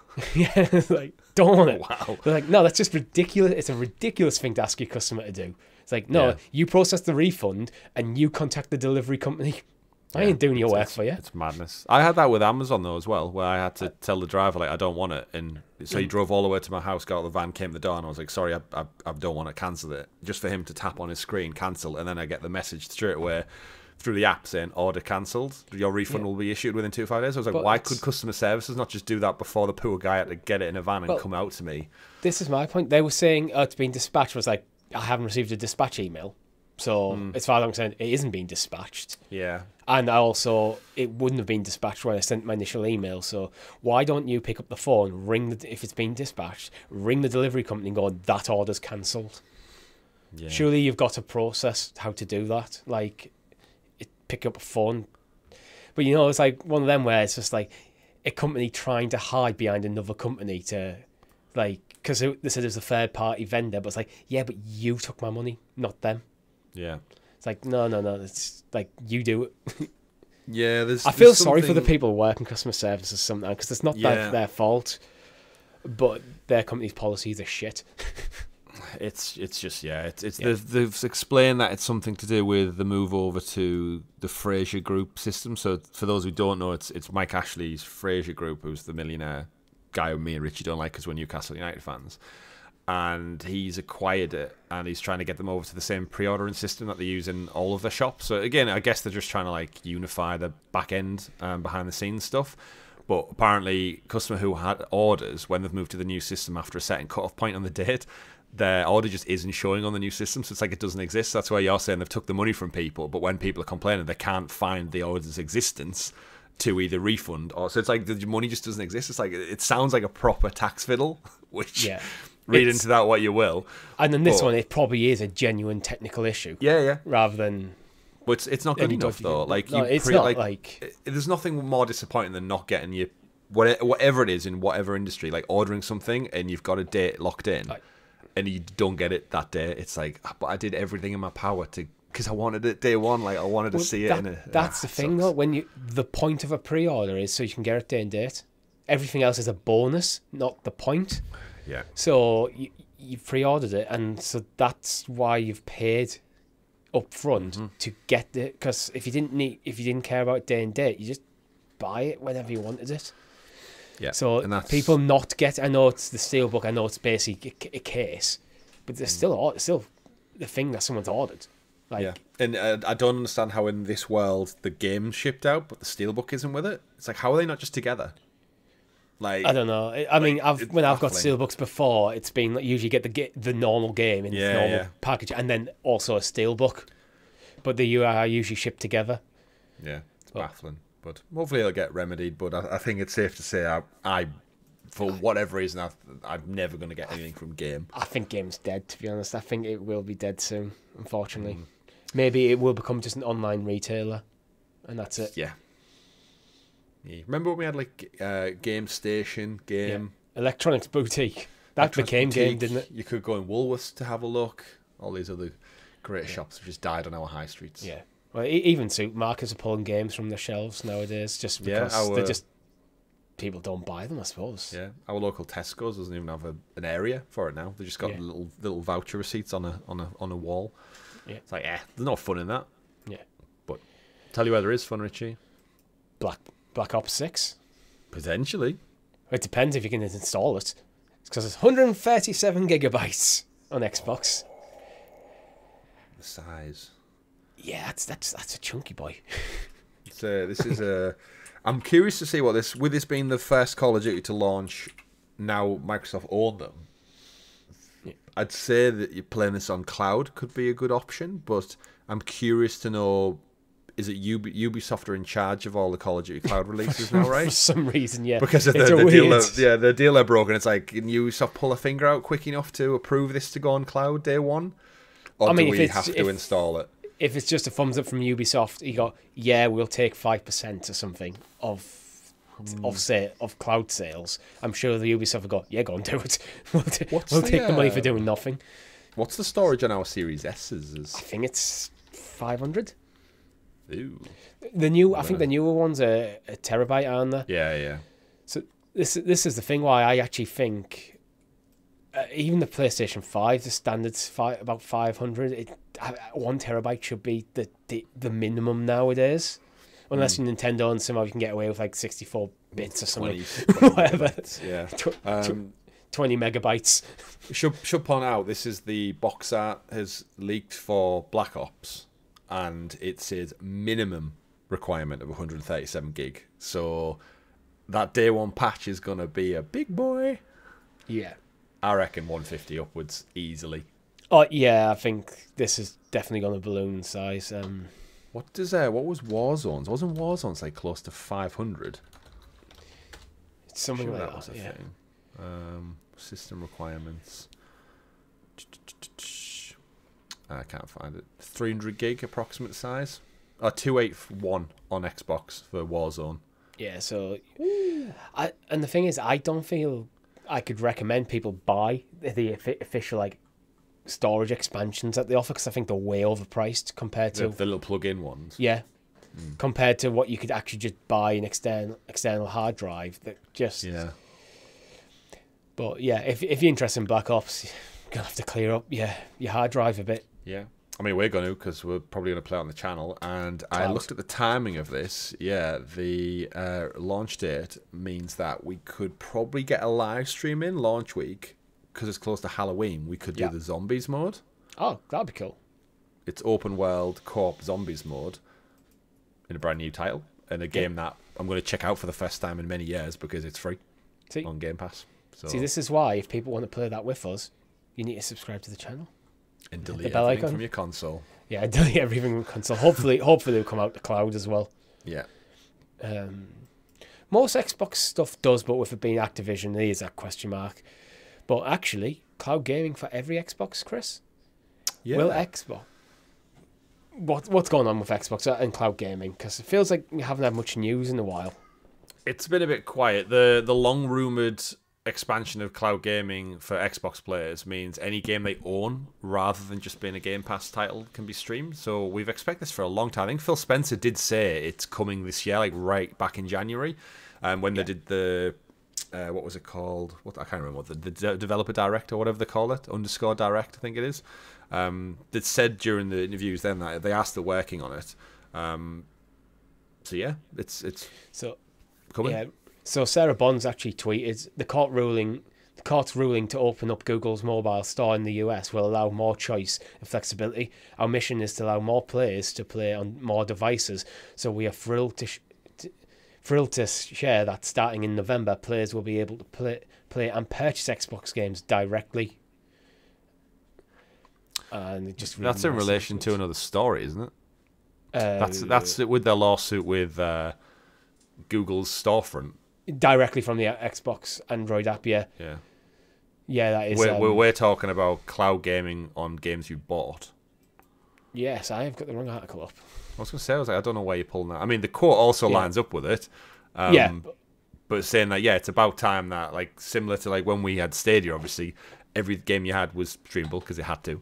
But then that's the annoying thing with sometimes cloud gaming on Xbox. It's like, actually, if you don't have Game Pass, you can't do streaming at all. Whereas now it's like, no, if you've actually bought a game and you own the game, you can stream it as well. Across any device, which is great if you don't have the disc, for example. You might still need Game Pass to access the streaming features, but it's a game that you've got. If it's not in the Game Pass library, that's the thing. Cloud gaming was restricted to the Game Pass library. Now this will allow it for the entire Xbox library, theoretically. Yeah, I would assume you still need Game Pass Ultimate to do it. Most likely. But yeah, it just means if you have like RoboCop Rogue City and it's not on Game Pass, but you bought it on your Xbox, that now you can stream it as well if you want. And the reason I referenced that one, I mean, because I totally forgot I bought that this week in the Amazon Prime Day deal. So this is a sort of thing where it makes actually the Fire Stick a more enticing option, because they do need the full storefront on there, and they do need to actually have the share button work. Yep. But they're relatively minor gripes. But I think the Fire Stick is awesome. It works so well.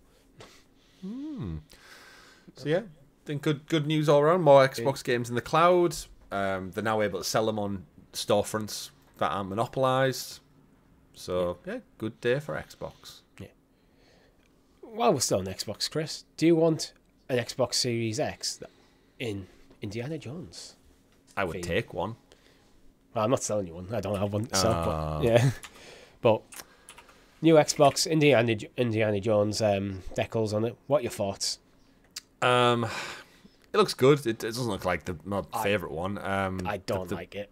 The problem with this is it's not necessarily the look of it. It's getting your hands on it. It's only going to be in a competition sweepstakes that takes place at physical Microsoft Experience stores in set locations. So if you don't live in New York, London, or Sydney, Australia, you're screwed.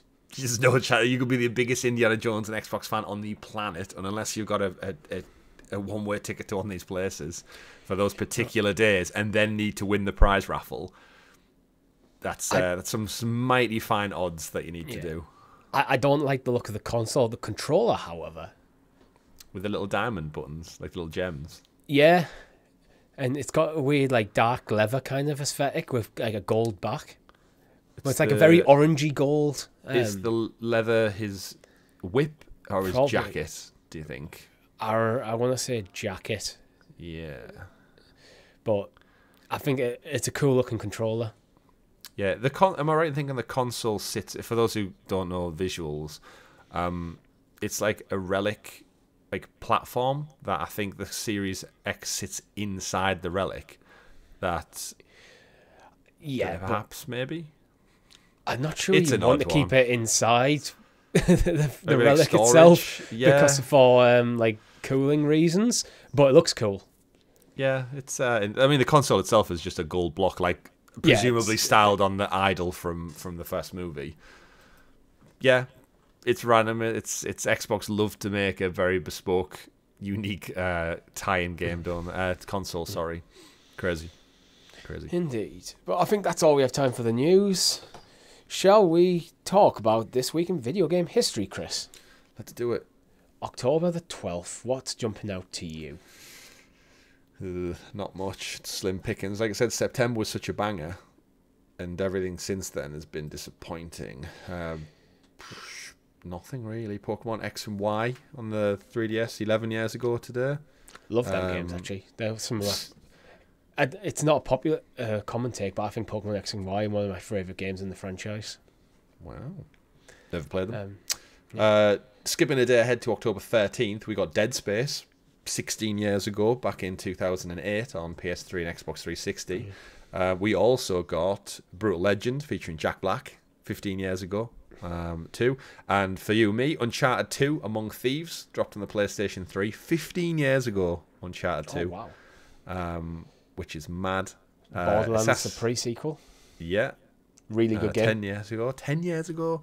Assassin's Creed Syndicate 9 years ago, which was the famed one that took place in London, and that unfortunately got kind of like caught up in the whole, there's too many Assassin's Creeds, and it essentially made them reboot the franchise. But it's actually a great game. It's one of the best Assassin's Creed games, ironically, but its sales were lessened because of the fatigue and the Ubisoft problem that they've still got to this day. Actually, October the 13th is a pretty good day because there's even Resident Evil 7. It is, yeah. Oh, yeah, Biohazard. Goosebumps, the game, 9 years ago. Yeah, it's a solid day, October 13th. Not unlike October 12th. Lame.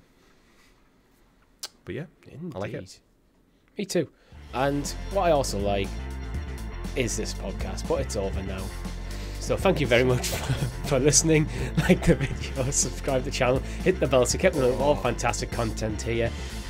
I don't know, maybe we've got a sale on at the store, so it's running up to Christmas. Maybe buy your loved one I don't know, a thing. What have we got? Yeah, a mug. The mugs are good. I like them. A flask for the hot beverage to take into work. Indeed, yeah. Do we still have the dog bandanas? Yeah. They're so popular. I want to see photos of people's good boys wearing them. Good boys. But with that, my name's been Richie. I've been Robert Chris. Goodbye, everyone. Take care. Bye.